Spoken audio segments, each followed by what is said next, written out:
A survivor there, Dr. Mr. Jalili Kalani. He is a clinical pharmacist, also the Assistant Director, Pharmacovigilance Vigilance Services, National Hospital Abuja. He's also the Chairman, Pharmaceutical Society of Nigeria, FCT branch. He joins us from Abuja studios. Thank you for joining us on the program.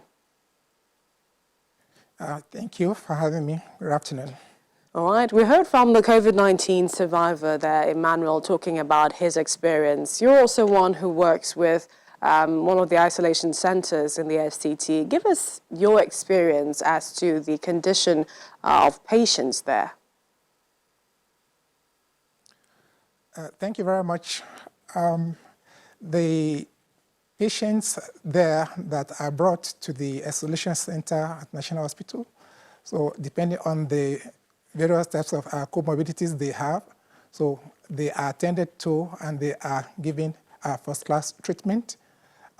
So some had very severe COVID symptoms and some have used to have very mild symptoms. So they are treated based on the symptoms that are presented, and then the treatment regimens are followed, and then the protocols are very fantastic.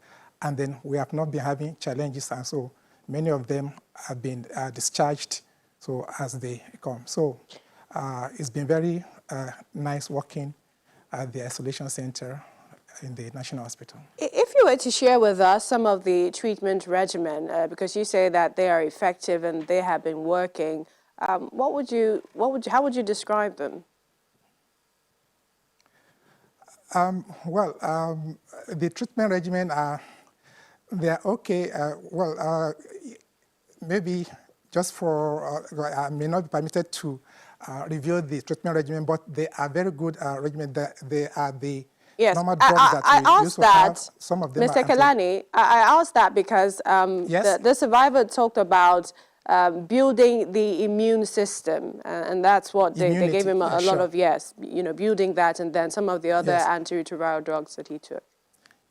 Yes, the drugs that are used to build immunity, so drugs like zinc and then vitamin C, high strength, so they are being used. Then you also have the other drugs, the anti-retroviral drugs are given to some of them, and some of them are given the chloroquine or hydroxychloroquine, so, and then antibiotics. So I'm just trying to be very careful because some people, when they know the names of the drugs, they get confused. They even confuse people more. Some people will say, you are just being treated for malaria. So the treatment protocol for COVID has its own regimen. So yeah, it may resemble, some of the drugs that are being used are also being used to treat other disease conditions, but it doesn't mean that it is those conditions that they thought they were being treated for. So, but by and large, so people have been getting well with the treatment protocol at our center in National Hospital, and we don't have problems. And also the staff that are deployed there, they're also coping well, so nobody has been infected with COVID.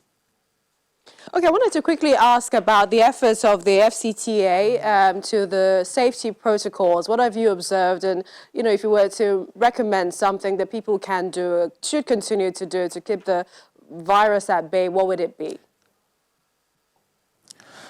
So I will just implore the public to continue to cooperate with the government, especially the PTF, regarding the protocols, the issue of physical distancing, wearing the face mask, face shield, and people should not, because there are people who are still doubting whether COVID is real. It is real because we have been managing patients in our center. So we should try to stick to the protocols wherever we are. So just like the slogan that has been going on, wear it for me. So yes, protect yourself and also protect others. So we should not actually underrate all these protocols because they are actually for our own safety. We do not want to be infected and we do not want to infect others. So we should use hand sanitizers or hand washing, as the case may be, wherever they're available. In fact, whenever we're entering any office or any place, we should make sure that we sanitize ourselves, and when we're coming out, we sanitize ourselves. So all these protocols, we are being trained every time to just remind us, so that even as health workers, we do not actually let down our guards. So the public too should not let down their guards. They should make sure that they do not allow this thing to spread, so that we can just curb this disease on time, and then we can go back to our normal activities, lives. maybe in some couple of months, God helping us. Thank you so much, Mr. Jalili Kelani, Clinical Pharmacist, Assistant Director, Pharmacovigilance Services, National Hospital, Abuja. Thank you for joining us on the program. Thank you very much.